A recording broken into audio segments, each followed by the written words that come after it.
Sometimes, the most productive thing that we can do is to do nothing. Ang pinakamakabuluhan, pinakamabungang pwede nating gawin minsan sa ating buhay ay yung wala kang gawin.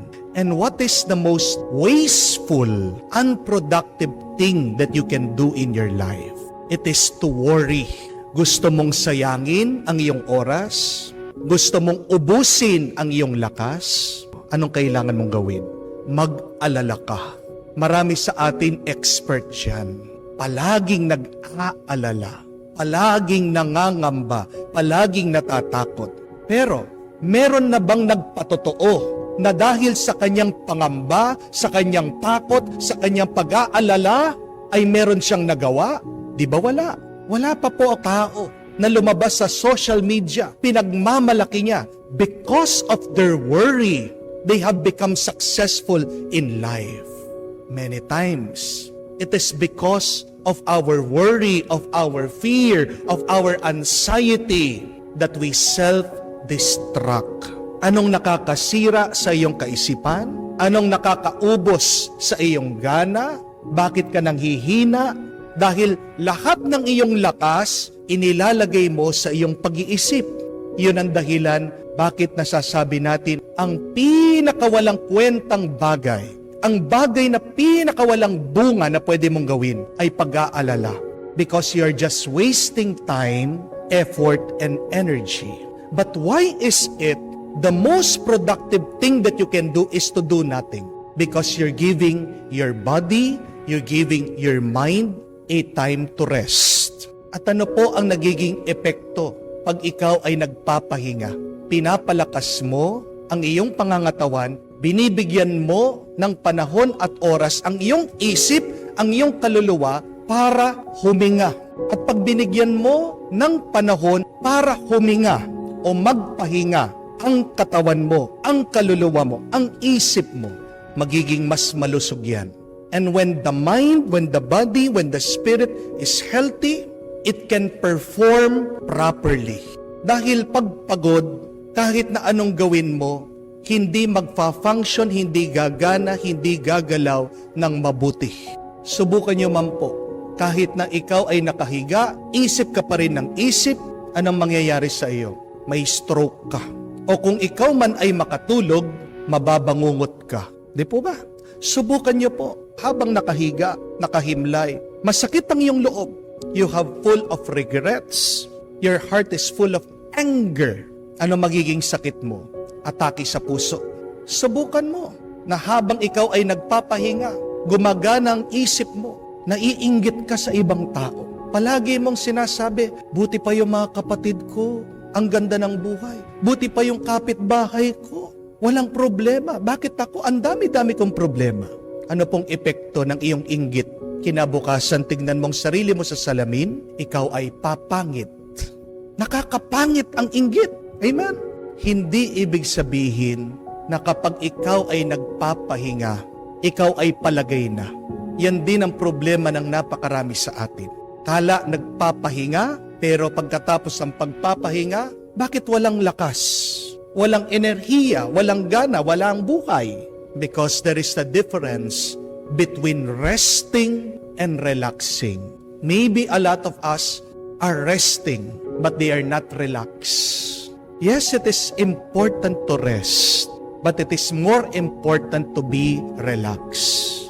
Because if you do not have the luxury to rest, at least if you are relaxed, you can have the strength, you can be renewed, you can be strengthened, you can have more life and energy once again. Tingnan niyo po ang ating Panginoon. Marunong magpahinga, pero mas mahalaga habang nagpapahinga siya, kalmado siya. Sa gitna ng unos ng bagyo, natutulog. Marami sa atin maaaring hindi kayang gawin ito. Dahil anong unang-unang gumagana? Ang isip, palaging nag-aalala. Ano na ako? Ang tanong, ano ang sikreto ng ating Panginoon? Bakit sa kanyang pagpapahinga, kalmado siya, hindi siya nag-alala? Remember this.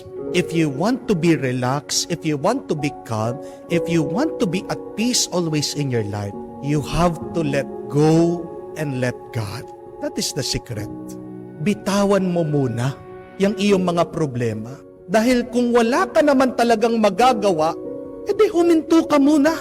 Yan ang problema na napakarami sa atin. Gusto palagi kontrolin lahat ng bagay sa ating buhay. But my dear friends, please remember, you are not God. And when you are playing God, you are sinning. Yan yung pagkakasala ni Adan at ni Eva. Gusto nilang makamuka ang Diyos. Gusto nilang maging Diyos-Diyosan. Yan yung sabi ng ahas sa kanila. Kainin niyo ang bunga, makakamukha niyo ang Diyos. But see the effect of wanting to control everything in our life. It takes a toll on us. Napapagod tayo, nasasaktan tayo, at lalo tayong nabibigo. May kasabihan mga kapatid, na kapag umuulan, huwag kang aakyat sa bubungan para ayusin ang butas. Don't fix the roof when it is raining. Kahit na tumutulo yan, kahit na may butas na. Kung umakyat ka dyan habang umuulan, baka madulas ka, mahulog ka, at maaksidente ka. Doble ang problema, hindi po ba? Sira ng bahay mo, pilay ka pa.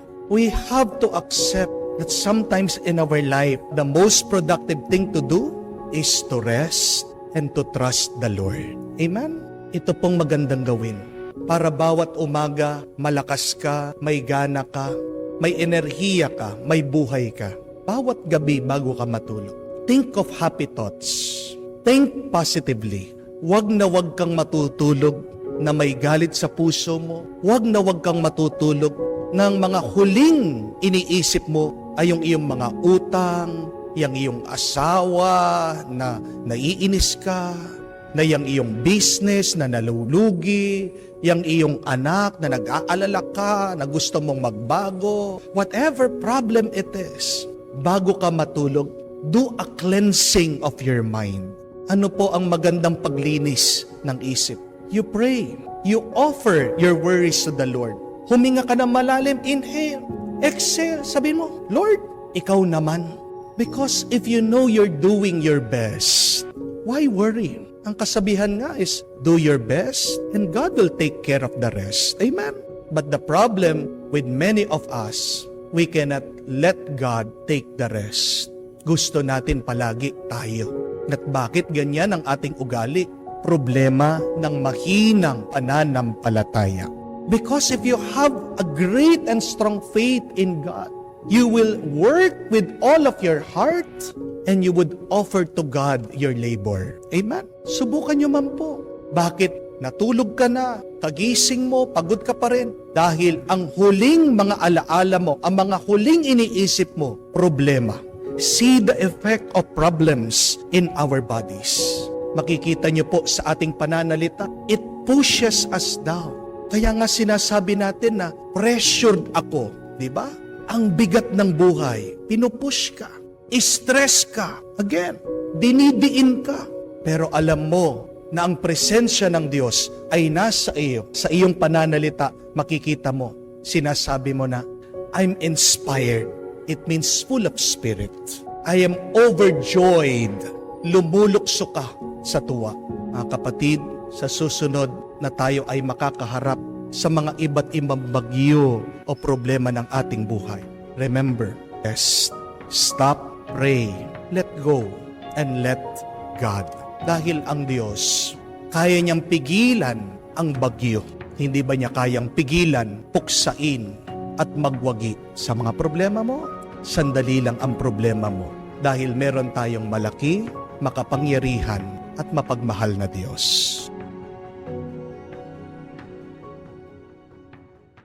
No one can choose their storms. Walang tao ang makakapili sa kanyang bagyo. You cannot choose your typhoon. Anong ibig sabihin? Kahit anong gawin nating pagpaplano o paghahanda, hindi natin mapipili ang mga problemang darating sa ating buhay. Ang mga bagyo, ang problema, bigla na lang darating yan.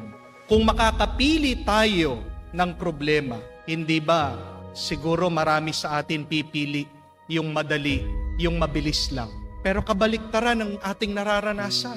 Pag dumating yung bagyo, yung problema sa ating buhay, biglaan, napakalaki, napakahirap. Minsan meron mga iba nagninegosyo, pero bigla-bigla may masisira sa kanilang negosyo.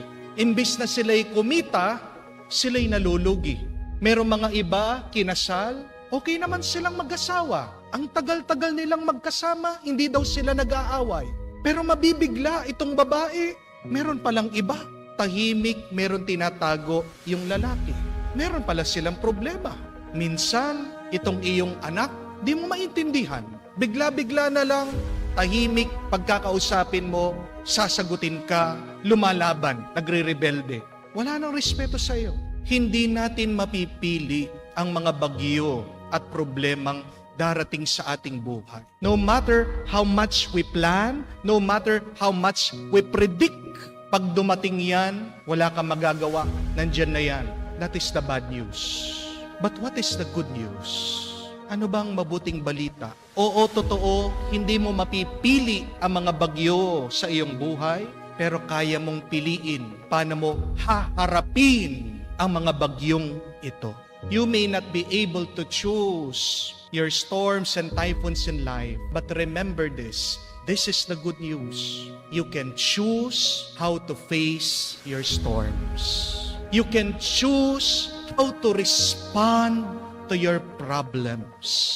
We can choose to be like Jesus. Paano ba ang ating Panginoon? Hinarapan niya ang bagyo. Nasa gitna sila ng dagat. Nandun sila sa bangka. Ang ating Panginoon natutulog. Relax na relax. Habang ito naman mga kasama niya, ang mga disipulo, nagpapanik, nag-aalala, natataranta. May dalawang paraan para harapin ang mga bagyo at problema ng buhay. Pwede kang mag-alala o pwede kang magtiwala.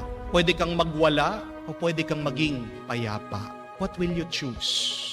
How will you respond to the problems that you have now in your life?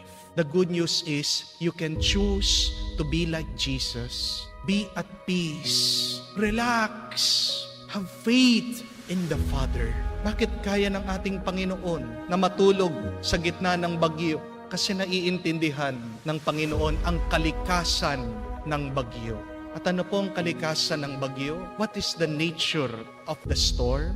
It will eventually evaporate. Mawawala din yan. Lilipas din yan. Sabi nga po ng isang pantas, ang pangalan po niya si Maya Angelou, every storm will eventually run out of rain. Ang ganda po, no? Lahat ng bagyo, kauubusan din ng ulan.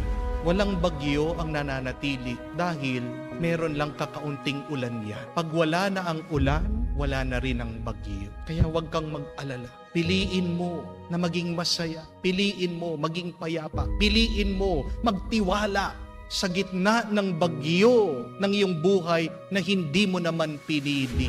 Meron pong bumisita sa akin dito. 2 beses po silang dumaan dahil the first time, hindi po ako dinatnan sa kumbento. Pero nagpursige, hinintay po ako. Ayaw umalis hanggat hindi po ako makita. At nung na-meet ko po sila, tuwang-tuwa. Ito pong babae. At doon ko po nalaman bakit pala gusto po akong makita. Hindi lang dahil napapanood po ako palagi sa social media. Nagpapadasal po siya. Kinekwento po niya, meron daw siyang stage 4 cancer sa lungs. Hindi naman po siya naninigarilyo. Yun po yung malungkot na kwento. Pero alam niyo po kung ano yung napansin ko. Habang nakikipagkwentuhan siya sa akin, habang kinakausap ako, ngumingiti siya. Napakasaya po ng mukha niya. Sabi ko sa sarili ko, kung ako siguro stage 4 cancer, depressed na siguro ako. Pero bakit itong babaeng ito kaya pang ngumiti? Napakasaya. Ang dahilan, kasi po nagtitiwala siya, kumakapit na lang siya sa Diyos. Isa pong katotohanan ng ating buhay, kailangan nating tandaan. May mga bagay na hindi natin kayang labanan. There are battles that we cannot fight, that we cannot win. Kahit anong gawin mong lumaban, matatalo ka. Merong mga ganyang laban sa buhay. Pero, hindi ibig sabihin na hindi mo kayang labanan yon, talo ka na. Bakit? Dahil maaaring hindi mo kayang labanan, alam mo talo ka, Maniwala ka, merong ibang lalaban para sa iyo. Amen? If we cannot fight, if we cannot win the battle, have faith. There is someone fighting for you. Merong mga ibang lalaban, magtatanggol, magliligtas sa iyo. Anong ginagawa ng iyong mga kaibigan? Anong ginagawa ng iyong pamilya, close na kamag-anak? Anong ginagawa ng Diyos? Do not fight the battle of life all alone. You will lose it. But allow God to fight and you will triumph. That is the good news. Huwag niyo pong kakalimutan niyo. Kung malapit ka ng sumuko, tandaan mo, mas malakas ang Diyos. Kaya niya lahat ng laban, kaya niya lahat ng bagyo, kaya din niya yung problema mo. Magtiwala ka sa Kanya.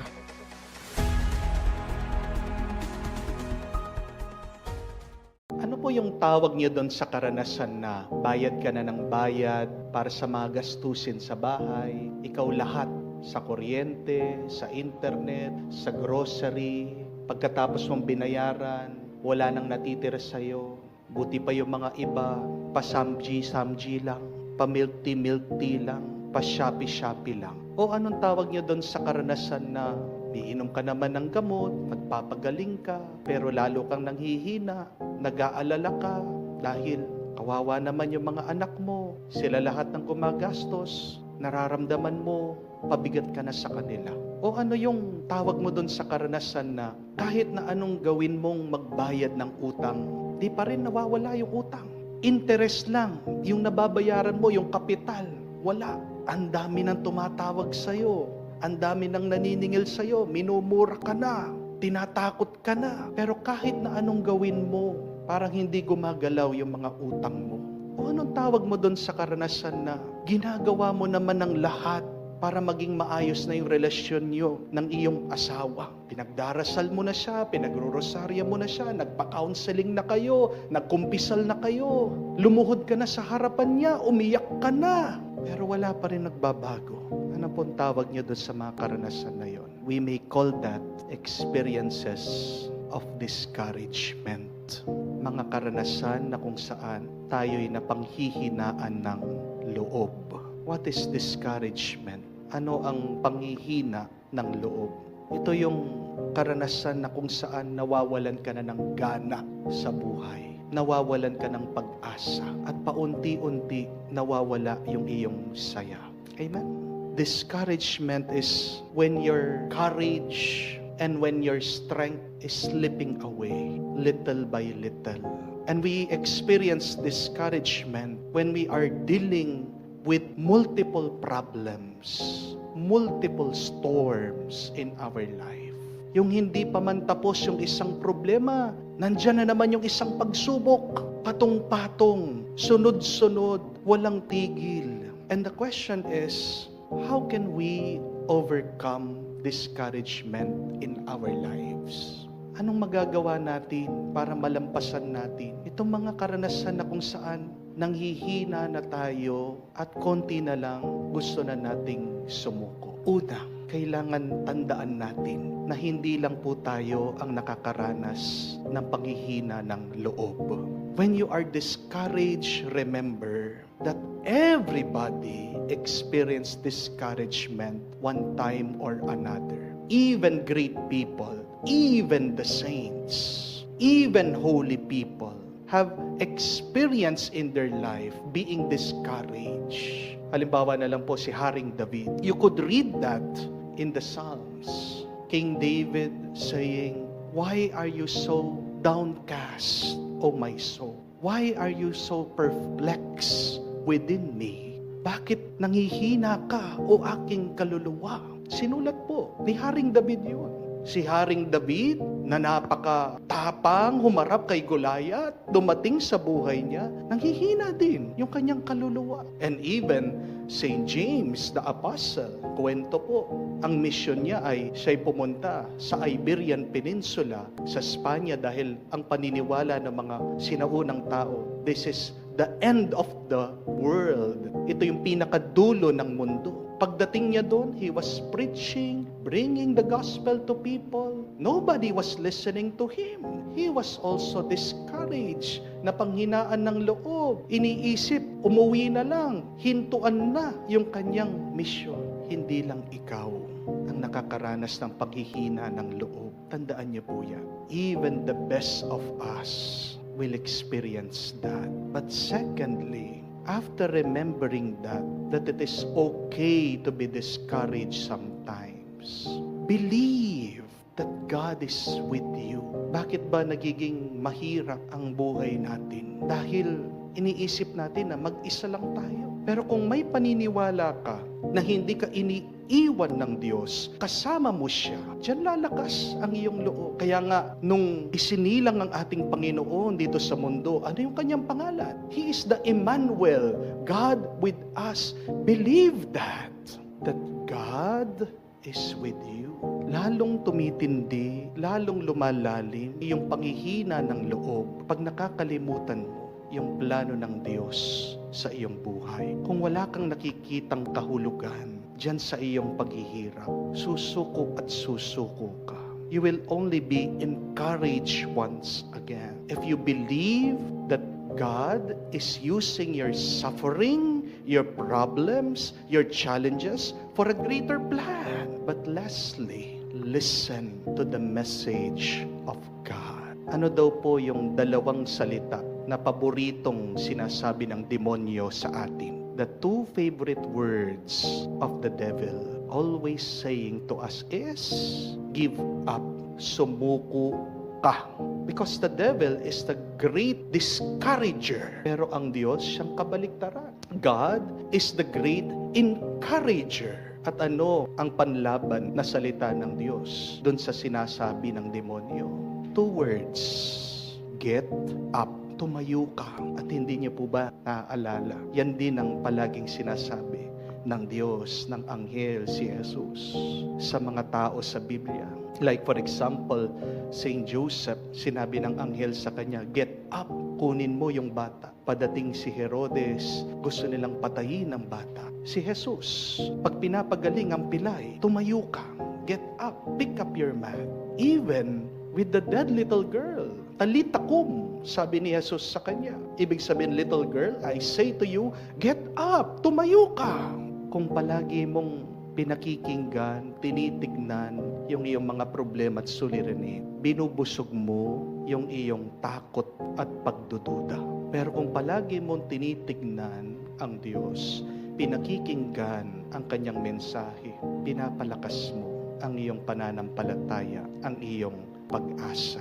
In the midst of your problems and trials, continue believing in God, continue praising in God, just like King David. Sinabi niya, pinagpatuloy sa Psalm 42, but I will praise Him still, my Savior and my God. Saan ka nanghihina ng loob ngayon sa iyong buhay? Kung gusto mong malampasan yan, tandaan mo, sabihin mo sa sarili mo, okay lang na mapaghinaan ng loob paminsan-minsan. Pero maniwala ka sa Diyos, kasama mo siya, tinutulungan ka, at naway, huwag mong kalimutan ang mga salita ng Diyos. Sinasabihan ka, pag malapit ka ng sumuko, pag nasasaktan ka, pag nanghihina ka, tumayo ka at magpatuloy ka dahil hindi pa tapos ang iyong misyon. May mas malaking plano ang Diyos sa iyo.